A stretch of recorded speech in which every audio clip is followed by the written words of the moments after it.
இது மகிமை நேரம். ஆண்டவராகிய இயேசுவின் ஈடு இணையற்ற நாமத்தில் மகிமை டிவி நேயர்களை இந்த மகிமை நேர நிகழ்ச்சிக்கு அன்புடன் வாழ்த்தி வரவேற்கிறேன். ஆண்டவராகிய இயேசு கிறிஸ்து நம்மை இந்த உலகத்துல படைத்திருக்கிறார். ஒரு உன்னத நோக்கத்தோடு ஆண்டவர் இந்த உலகத்துல நம்ம வைத்திருக்கிறாரு. நாம் அவருடைய பிள்ளைகளாக வாழணும், பரிசுத்தமான சந்ததியாக வாழணும், பரலோகத்துக்குரியவர்களாக வாழணும் அப்படின்ற ஒரே ஒரு நோக்கத்தோடு தான் ஆண்டவர் நம்ம இந்த உலகத்துல படைத்திருக்கிறார். பரிசுத்தம் அப்படின்னு சொல்லி நம்ம கடந்த நாட்கள்ல தியானித்தோம். இந்த நாள்ல எவைகளில் நாம் பரிசுத்தமா இருக்கணும், எவைகளில் பரிசுத்தம் அப்படின்ற தலைப்புல நம்ம தியானிக்க போகிறோம். பரிசுத்தம் அப்படின்னு சொன்னாலே நிறைய நேரங்கள் அது நம்மளுக்கு அந்த சொல் கொஞ்சம் கடினமான சொல்லா காணப்படுகிறது. இந்த பரிசுத்தமானது ஆவிக்குரிய வாழ்க்கைக்கு மட்டும்தான் அது உள்ளது அப்படின்னு சொல்லி அநேக நேரங்கள்ல நம்ம சிந்திக்கிறோம். நம்ம ஆலய ஆராதனைகள்ல நம்ம பங்கு பெறும்போது பரிசுத்தமா இருக்கணும் அப்படின்னு நினைக்கிறோம். அந்த இடங்கள்ல நம்ம பரிசுத்தமா இருக்கணும். ஆனா அந்த வாழ்க்கை வாழும்போது மற்ற இடங்களிலும் நாம் எல்லா நேரங்களிலும் பரிசுத்தமாய் வாழணும் அப்படின்னு ஆண்டவர் விரும்புகிறாரு. நம்முடைய அன்றாட வாழ்வில நாம் செய்கிற காரியங்கள்ல, நாம் செய்கிற வேலைகளில, நாம் சிந்திக்கிற காரியங்களில, நம்முடைய ஒவ்வொரு அவயவங்களினாலும் நாம் செய்கிற காரியங்களில பரிசுத்தமா இருக்கணும் அப்படின்னு சொல்லி ஆண்டவர் விரும்புகிறாரு. நம்ம அநேக நேரத்துல என்ன செய்யறோம் அப்படின்னா, மற்றவர்களுக்கு முன்பதாக நான் பரிசுத்தவான், நான் ஆண்டவருடைய பிள்ளை அப்படின்னு சொல்லி காட்டுகிற ஒரு முகமூடியோடு நாம் வாழ்கிறவர்களாக காணப்படுகிறோம். ஆனா நம்முடைய தனிப்பட்ட வாழ்வில நாம் பரிசுத்தமா இருக்கிறோம் அப்படின்னு நம்ம சிந்திக்க அழைக்கப்படுகிறோம். இந்த நாள்ல நம்ம சிந்திக்க போகிறோம், யோசனைகளிலும் இருதயத்திலும் பரிசுத்தமா இருக்கணும். எவைகளில் பரிசுத்தம் அப்படின்னு சொல்லிதான் இந்த நாட்கள் நம்ம தியானிக்க போகிறோம். முக்கியமாக நம்முடைய யோசனைகளிலும் இருதயத்திலும் நம்ம பரிசுத்தமா இருக்கணும் அப்படின்னு சொல்லி இந்த நாள்ல நம்ம சிந்திக்க போகிறோம்.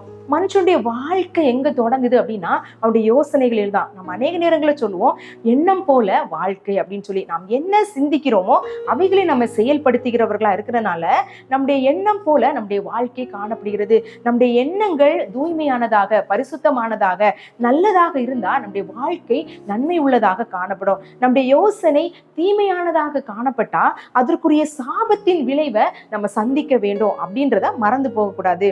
யோசனைகளில பரிசுத்தம் எதற்கு உதவும் அப்படின்னு சொன்னா, நம்ம சோதனைகளை ஜெயிக்கிறதற்கு அது உதவும் அப்படின்னு சொல்லி நம்ம தியானிக்க போகிறோம். நம்முடைய யோசனைகளை தான் சாத்தா முதல்ல என்ன செய்வான், கை வைப்பான். நம்முடைய யோசனைகளை தான் அவன் சிதறடிப்பான். நம்முடைய யோசனைகளை தான் அவன் என்ன செய்வான், தாறுமாறாக்குவான். நம்முடைய யோசனைகளை பரிசுத்த குலைச்சலாக்குவான். நம்முடைய யோசனைகளை தீய சிந்தையாக்குவான். ஆனா நாம் என்ன செய்யணும் அப்படின்னா, நாம் பரிசுத்தம் உள்ளவர்களாய், பரிசுத்த யோசனை உள்ளவர்களாக காணப்படணும்.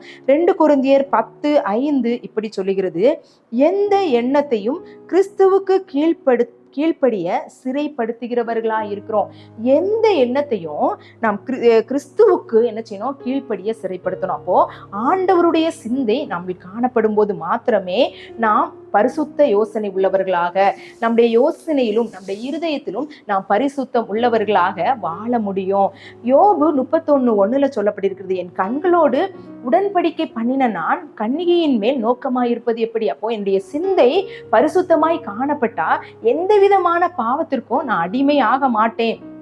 தானியேல் எடுத்துக்கொண்டீங்க அப்படின்னா 1ஆம் அதிகாரத்துல நம்ம தெளிவா வாசிக்கலாம், அவங்க ராஜாவின் போஜனத்தினால தன்னை தீட்டுப்படுத்தக்கூடாது அப்படின்னு சொல்லி தன் மனதில் தீர்மானம் பண்ணான். நம்ம மனதில் தீர்மானம் பண்ணணும் அப்படின்னா அந்த காரியத்தை நம்ம செயல்படுத்துகிறவர்களாய் காணப்படுவோம். அநேக நேரங்கள்ல இந்த காரியங்கள்லாம் செய்யக்கூடாது, நான் நன்மையான காரியங்களை மாத்திரம்தான் செய்யணும் அப்படின்னு சொல்லி நம்ம நினைத்தவர்களாய் காணப்பட்டாலும் அநேக நேரங்களில் நம்ம என்ன செய்யறோம் அப்படின்னா, நம்முடைய சிந்தனை சிதறடிக்கப்படுகிறதுனால, நம்முடைய சிந்தனை தீய நோக்கத்தோடு இருக்கிறதுனால நாம் பாவமான காரியங்களுக்கு நம்ம நேராக நம்ம கடந்து போகிறவர்களாய் காணப்படுகிறோம். நம்முடைய பரிசுத்த குலைச்சல் அதில் காணப்படுகிறது.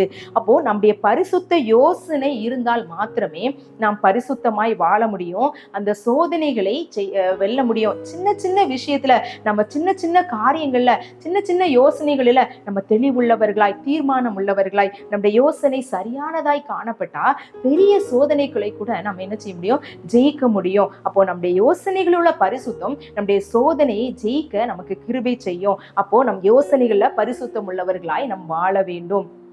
அடுத்ததாக நம்முடைய இருதயத்துல பரிசுத்தம் உள்ளவர்களாய் காணப்படணும். அப்படி இருந்தோம் அப்படின்னா நாம் ஆண்டவரை தரிசிக்கிறவர்களாக, அவரை காணுகிறவர்களாக, அவரிடத்தில் அன்பு கூறுகிறவர்களாக, அவரோடு உறவு கொள்ளுகிறவர்களாக நம்ம வாழ முடியும். மத்தேயு 5:8 இப்படி சொல்லுகிறது, இருதயத்தில் சுத்தமுள்ளவர்கள் பாக்கியவான்கள், அவர்கள் தேவனை தரிசிப்பார்கள். அநேக நேரங்கள்ல நாம் என்ன செய்யணும், ஆண்டவரை தரிசிக்கணும் அப்படின்னு சொல்லி நம்ம நினைக்கிறோம். ஆலயத்துல போனா மாத்திரம்தான் நம்ம ஆண்டவரை தரிசிக்க முடியும் அப்படின்னு நினைக்கிறது அல்ல. ஒவ்வொரு நிமிஷமும் நம்ம ஆண்டவரை தரிசிக்கலாம். ஒவ்வொரு நிமிஷமும் நம்ம வீட்டுல இருந்தாலும் சரி, நம்முடைய வேலை காரியங்களை நம்ம சுத்தமா இருந்தோம், இருதயத்தில் சுத்தமா இருந்தோம் அப்படின்னா நாம் தேவனை தரிசிக்கிறவர்களா இருப்போம், அவருக்கு நெருக்கம் உள்ளவர்களா இருப்போம். அநேகரை பார்த்தீங்க அப்படின்னா கடவுளை தரிசிக்கணும் அப்படின்னு சொல்லி பலவிதமான காரியங்களை அவங்க விரதம் இருந்து நிறைய காரியங்களை அவங்கள கட்டுப்படுத்தி மனதை கட்டுப்படுத்தி செய்யறாங்க. ஆனா ஆண்டவர் விரும்புகிற காரியம் என்ன அப்படின்னா, இருதயத்தில் சுத்தமுள்ளவர்கள் பாக்கியவான்கள், அவர்கள் தேவனை தரிசிப்பார்கள். அப்படிப்பட்ட இருதய சுத்தத்தை ஆண்டவர் எதிர்பார்க்கிறார். அதற்குரிய காரியங்களை நாமும் செயல்படுத்தணும். தாவீதை எடுத்துக்கொண்டோம் அப்படின்னா, அவன் பாவத்தில் விழுந்தான். பாவத்தில் விழுந்த போது அவன் என்ன கேட்கிறான் அப்படின்னா, சுத்த இருதயத்தை என்னில சிருஷ்டியும் அப்படின்னா, எனக்கு சுத்தமான இருதயம் இருந்துச்சு அப்படின்னா நான் இந்த பாவத்துல விழுந்திருக்க மாட்டேன். ஆண்டவரே, நொறுங்குண்டதும் நறுங்குண்டதுமான இருதயத்தை நீர் புறக்கணிக்க மாட்டீர். அதனால என்னை சுத்திகரிங்க, எனக்கு சுத்தமான இருதயத்தை தாங்க. நான் ஒவ்வொரு நாளும் ஆண்டவரிடத்துல கேட்க வேண்டும், ஆண்டவரே சுத்தமான இருதயத்தை தாங்க, நான் என்னை சுத்திகரிங்க, ஈசோப்புலால் என்னை கழுவுங்க, அப்படியே கல்வாரி திருரத்தத்தினால என்னை கழுவி என்னுடைய சிந்தை என்னுடைய இருதயம் சுத்தமா இருக்கட்டும் அப்படின்னு ஜெபிக்க நாம் அழைக்கப்படுகிறோம். அடுத்ததாக ஏசாயா 59 சொல்லப்பட்டிருக்கிறது, நம்முடைய பாவங்கள் ஆண்டவருக்கும் நமக்கும் பிரிவினை உண்டாக்குறது. அப்போ பாவம் இல்லை அப்படின்னா தான் நம்ம ஆண்டவரை காண முடியும், நம்முடைய காரியங்களை ஆண்டவருக்காக நம்ம செய்ய முடியும், நாம் கேட்கிற காரியங்கள்ல ஆண்டவர் நமக்கு பதில் தர முடியும். அடுத்ததாக யோசனையிலும் நம்முடைய இருதயத்திலையும் நம்ம பரிசுத்தமா இருந்தோம் அப்படின்னா அது ஆண்டவருடைய சிந்தையை நமக்கு கொடுக்கும். பிலிப்பியர் 2:5 சொல்லப்பட்டிருக்கிறது, கிறிஸ்து இயேசுவில் இருந்த சிந்தையே உங்களிலும் இருக்க கடவுது அப்படின்னு சொல்லி. அப்போ யோசனையில நம்ம பரிசுத்தமா இருக்கணும், இருதயத்துல பரிசுத்தமா இருக்கணும் அப்படின்னா கிறிஸ்து இயேசுவில் இருந்த சிந்தை நம்மில் இருக்கும். நாம் பரிசுத்தமானவர்களாய் நம்ம வாழுவோம், ஆண்டவரை போல நாம் காணப்படுவோம், பரலோகத்துக்கு உரியவர்களாக நம்ம வாழுவோம் அப்படின்றதுல எந்த விதமான சந்தேகம் இல்லை. இந்த ஸ்தேவானுடைய வாழ்க்கையை எடுத்துக்கொண்டீங்க அப்படின்னா, கடைசி நேரத்துல அவனை கல்லெறிந்து கொல்லுகிற நேரத்துல இயேசுவை போல அவன் மன்னித்தான் அப்படின்னு சொல்லி பார்க்கிறோம். அப்போ ஆண்டவருடைய சிந்தை நமக்கு வேணும் அப்படின்னா நாம் இருதயத்திலும் நம்முடைய யோசனையிலும் பரிசுத்தம் உள்ளவர்களாய் நம்ம வாழணும். அப்படி வாழ்ந்தோம் அப்படின்னா தான் ஆண்டவருடைய ராஜ்யத்துக்குள்ள நம்ம பிரவேசிக்க முடியும். ஒரு சிறுவன் ஒரு விடுதியில படித்து கொண்டிருந்தானா, அவன் ஒரு தீமையான ஒரு படத்தை எடுத்து வச்சுட்டு, தீய காரியம் அதை எடுத்து வச்சுட்டு, யாரும் பார்க்காத நேரத்துல அதை பார்த்து ரசிக்கணும் அப்படின்னு சொல்லி அதை எடுத்துட்டு போனானா. திடீர்னு அவனுக்கு ஒரு எண்ணம் வந்தா, இப்ப என்ன நண்பர்கள் பார்க்கல, இந்த வார்டன் பார்க்கல, யாருமே இங்க இல்ல, அப்ப நான் இதை பார்க்கலாம் அப்படின்னு யோசிக்கும் போது ஆண்டவர் என்னை பார்த்து கொண்டிருக்கிறாரு அப்படின்னு சொல்ற எண்ணம் அவனுக்குள்ள வந்ததுனால அதை கிழித்து போட்டுட்டு அவன் பரிசுத்தமாய் வாழ்ந்தானா, அவன் சாட்சியாய் வாழ்ந்தானா. அநேக நேரங்கள்ல நாம் யோசனைகளில தவறுகிறவர்களா இருந்ததுனாலதான் பாவம் நமக்குள் பிரவேசிக்கிறது, பரிசுத்த குலைச்சல் உள்ளவர்களாய் நம்ம வாழுகிறோம். இந்த நாள்ல நாம் சிந்திக்க அழைக்கப்பட்ட காரியம், யோசனைகளிலும் இருதயத்திலும் நாம் பரிசுத்தம் உள்ளவர்களாய் வாழ வேண்டும். நிறைய நேரங்கள்ல மற்றவர்கள் நம்மை பார்க்கல, அதனால நான் இந்த காரியத்தை செய்யறேன். ஏன்னா நம்ம யோசிக்கும் போது, நம்ம இருதயத்துல சிந்திக்கும் போது மற்றவர்களுக்கு அது தெரியாததுனால என்ன போல நிறைய காரியங்கள், தீமையான காரியங்கள், அசுத்தமான காரியங்கள், இப்படிப்பட்ட காரியங்களை நம்ம இருதயத்துல யோசிக்கிறதுனால பாவம் நமக்குள் பிரவேசிக்கிறதாய் காணப்படுகிறது, பரிசுத்தத்தை கெடுக்கிறதாய் காணப்படுகிறது.